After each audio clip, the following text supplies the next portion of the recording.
और हमने कह दिया कि जाति के आधार पर हमको भागीदारी दो, तो हम जातिवादी हो गए। ऐसे ही जातिवादी डॉक्टर अंबेडकर थे कि अगर अपने हक की बात करना जाति के आधार पर जनगणना हो और उसके आधार पर भागीदारी की बात करना जातिवाद है, ऐसा जातिवाद हम रोज करेंगे। आप बताइए इस बात से आपत्ति किसको है कि जिसकी जितनी आबादी है उसको उतनी भागीदारी मिले आबादी के हिसाब से। अगर किसी ब्राह्मणों की आबादी इस देश में 3% है, उसको क्यों 100% चाहिए? यह तो अन्याय है। ये कितना विद्वान आदमी है। भरी संसद में ये कहने वाला व्यक्ति कि हाँ, डंके की चोट पर कि हाँ हम इस देश के मूल निवासी हैं, तुम ब्राह्मण, ये कहने की हिम्मत संसद भवन में किसको है? आपको खड़गे जी की काबिलियत कहां से दिखेगी? आपको तो बाबा साहब डॉक्टर अंबेडकर के संविधान को भी आपने कॉपी पेस्ट किया। जिस पार्टी को, जिस राजनीतिक दल को, जिन नेताओं को समाज ने खड़ा किया अंबेडकरी विचारधारा पर लाकर, उनकी तो यह हालत है कि वो परशुराम जयंती मना रहे हैं।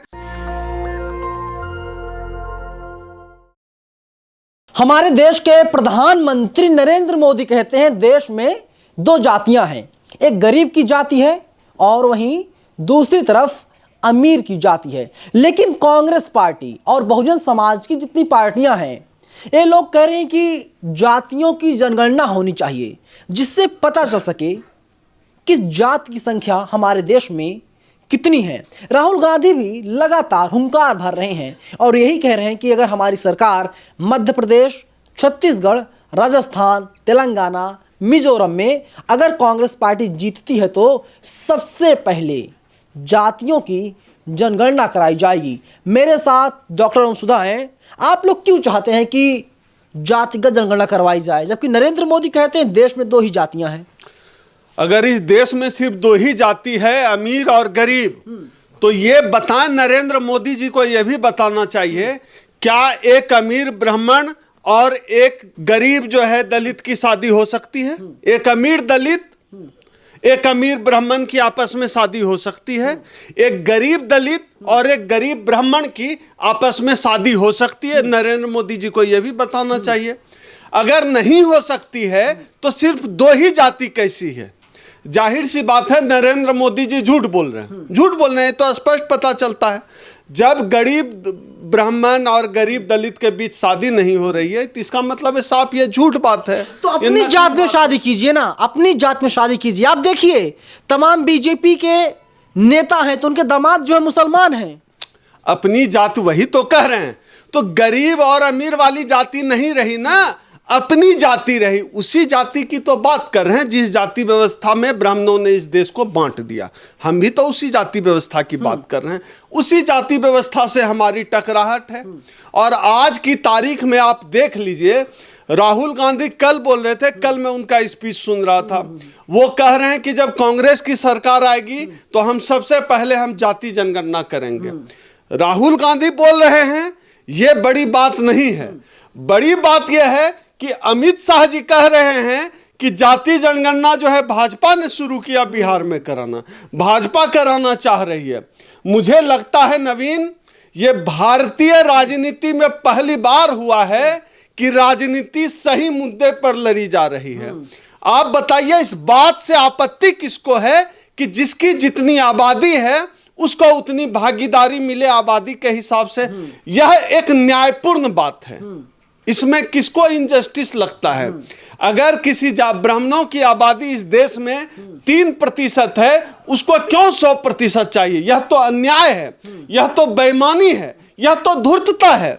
और अगर इस देश में दलितों की आबादी 22% है तो वो अगर 23% की मांग करता है, वो भी बेईमानी और धूर्तता है। तो हम एक न्यायपूर्ण बात कर रहे हैं। यह एक न्यायपूर्ण अवधारणा है कि जिसकी जितनी आबादी है जिस जाति की, उस जाति को उतनी भागीदारी सत्ता में, संसाधन में मिले। इसमें किसी के पेट में क्यों दर्द होता है? किसी के पेट में दर्द इसलिए उठता है क्योंकि 3% ब्राह्मण, 95% जज बना हुआ है। पेट में दर्द इसलिए होता है क्योंकि इस देश का 10% जो सवर्ण है वह देश के तमाम सत्ता और संसाधनों पर कब्जा किया हुआ है। थ्योरी आप लेकर चल रहे हैं, लंबे वक्त से यही चल रहा है। आप लोग लंबे वक्त से ही बातें कह रहे हैं। लेकिन सवाल यह है कि कर्नाटक में किसकी सरकार है, हिमाचल में किसकी सरकार है, वहां पर कास्ट सेंसस क्यों नहीं करवाया जा रहा है? नवीन जी, पहली बार तो हमारा मुद्दा राजनीतिक मुद्दा बना है। आगे आगे देखिए होता है क्या।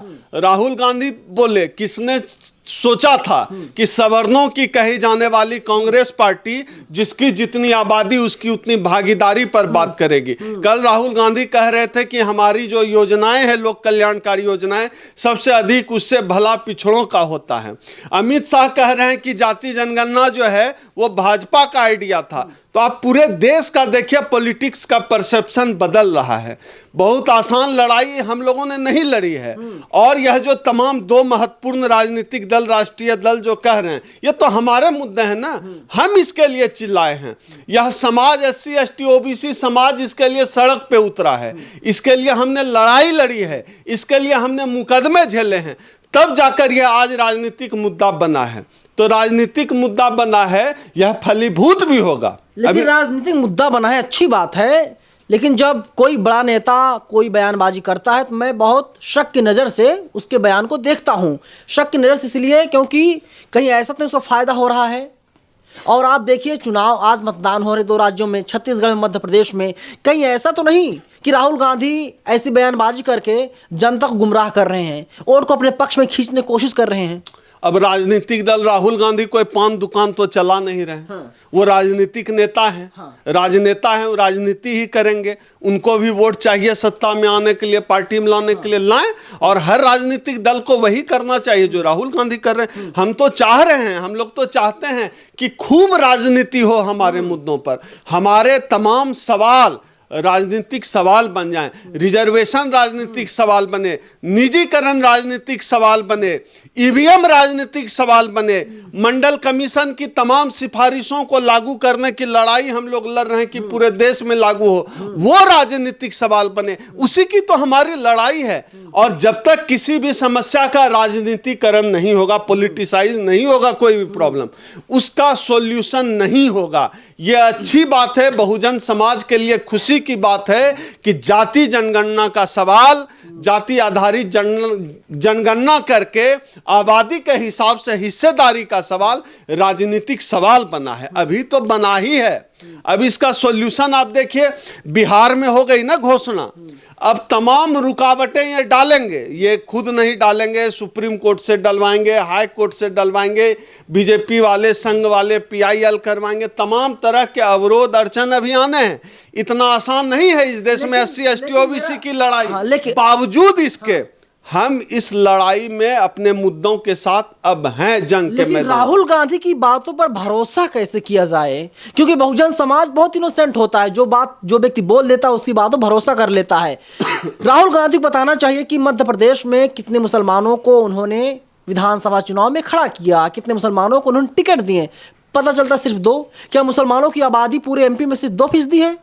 नहीं, आप देखिए कि किसी भी मुद्दे पर, हम पहले मुद्दे पर आते हैं। हमारा मुद्दा राजनीतिक था ही नहीं। अब जो हमारा मुद्दा उठा है, हम एक तो बीजेपी के खिलाफ मोर्चा खुला हुआ है। अब जो हमारा मुद्दा उठा रहा है, इंडिया गठबंधन हो, राहुल गांधी हो, हम उस पर भी शक की दृष्टि से देखें तो हमें लगता है कि हो सकता है वो भी पीछे हट जाए। हमें लगता है कि जो बहुजन की बात कर रहा है, जो बहुजन हित की बात कर रहा है, समाज को उसके पक्ष में खड़ा होना पड़ेगा।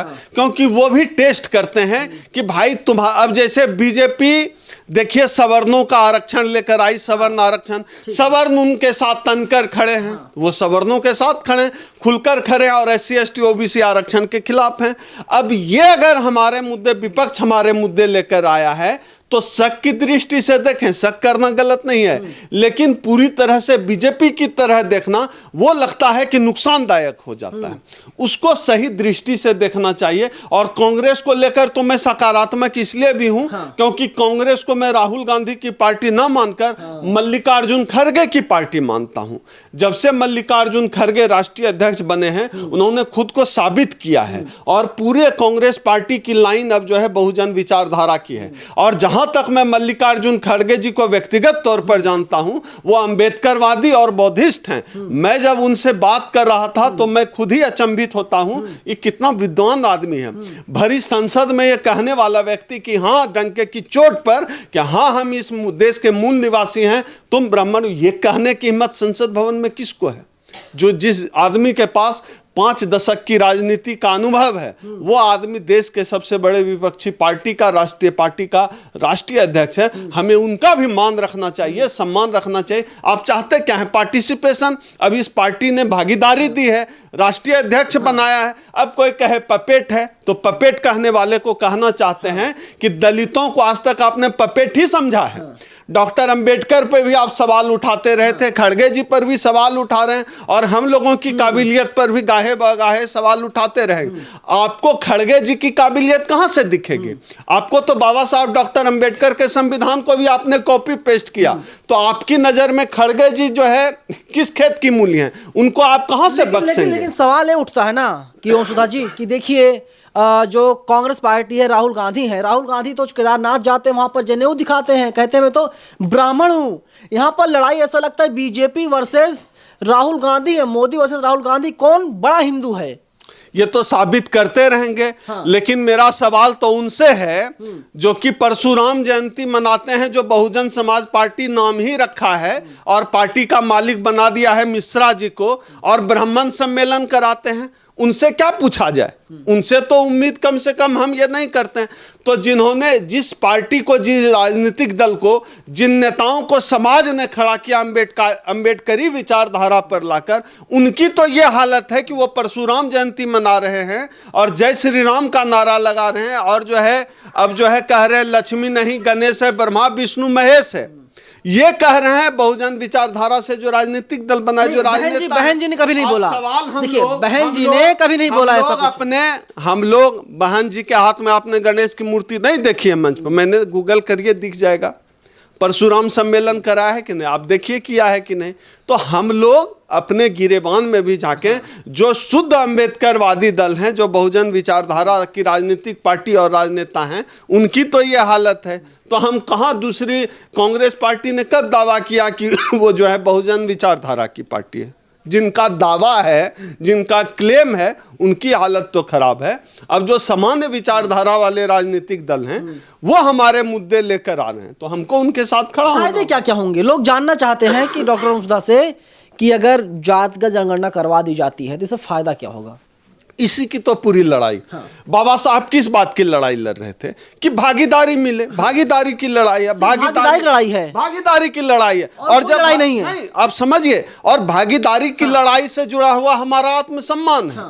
भागीदारी की लड़ाई का मतलब विधानसभा से लेकर हम तमाम विश्वविद्यालयों में हमें सीटें मिलेंगी, हमें नौकरियों में आरक्षण मिलेगा, तो सामाजिक के साथ साथ हमारी आर्थिक स्थिति भी बदलेगी, और जब आर्थिक स्थिति बदलेगी तो हमारे आत्मसम्मान में भी बढ़ोतरी होगी। तमाम चीजें उसी से जुड़ी हुई है, और जब हम बदलेंगे, हमारी एक पीढ़ी सरकारी नौकरी में आएगी, तो दूसरी पीढ़ी के विकास का रास्ता भी उसी से निकलेगा। हम लोग कौन हैं? हम लोग उस पहली पीढ़ी की औलाद हैं, जिस पहली पीढ़ी को आरक्षण के लाभ से नौकरी मिली और हम यहां तक पहुंचे। लेकिन एक बात यह है कि आप लोग जातिवादी हैं, घोर जातिवादी हैं। अच्छा नवीन, ये बताइए, हाँ। किसी दलित को घोड़े पर जो है न चढ़ने दिया जाए शादी करने के लिए, वो जातिवाद नहीं है। किसी दलित बच्ची को मटका छू ले तो पीट पीट कर हत्या करते, वो जातिवाद नहीं है। इंटरव्यू में जात देखकर नौकरी दें, वो जातिवाद नहीं है। प्रमोशन करते वक्त जातिवाद करें, भेदभाव करें, वो जातिवाद नहीं है। जिस देश में श्मशान भी जो है में भी जातियों का श्मशान हो, वो जातिवाद नहीं है। बंबई जैसे महानगर में जाति के आधार पर जो है अपार्टमेंट हो, वो जातिवाद नहीं है। अखबार में डॉक्टर, इंजीनियर, सवर्णों के आप वैवाहिक विज्ञापन देख लीजिए कि स्वजातीय वर चाहिए, वो जातिवाद नहीं है। अपनी जाति का बहनोई खोज रहे हैं, अपने जाति का दामाद खोज रहे हैं, वो जातिवाद नहीं है।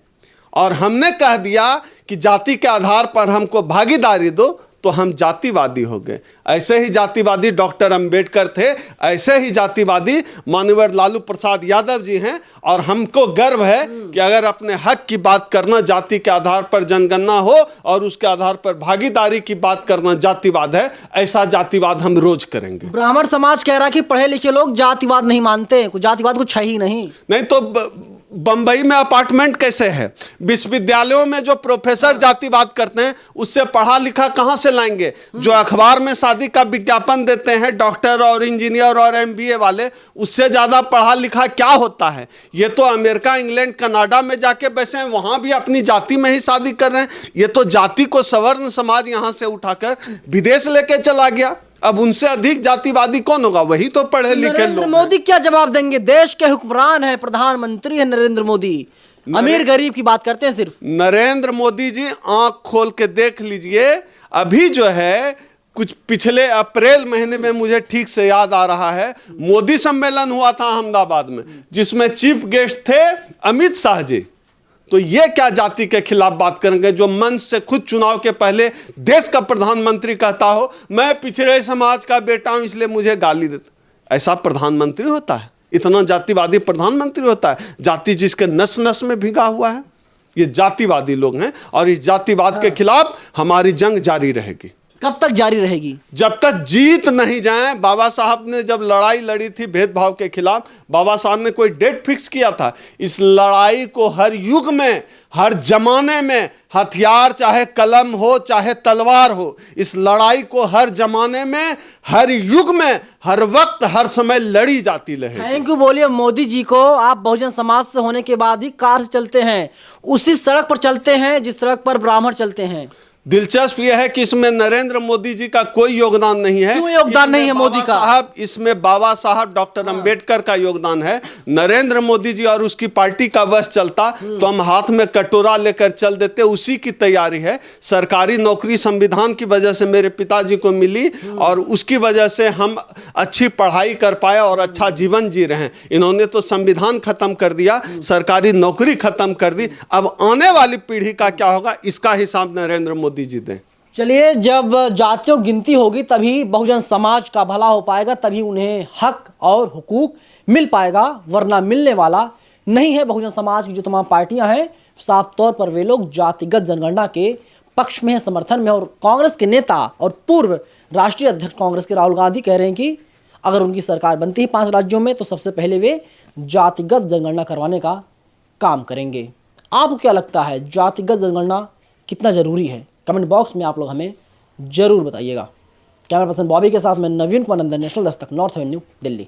नेशनल दस्तक की आपसे गुजारिश है कि अगर इसको बचाना चाहते हैं तो नेशनल दस्तक को सब्सक्राइब करने के लिए रेड कलर के सब्सक्राइब बटन को दबाएं, फिर बेल आइकन की घंटी दबाएं। नेशनल दस्तक को बचाने के लिए बहुत जरूरी है कि हर खबर को शेयर करें, लाइक करें, कमेंट जरूर करें।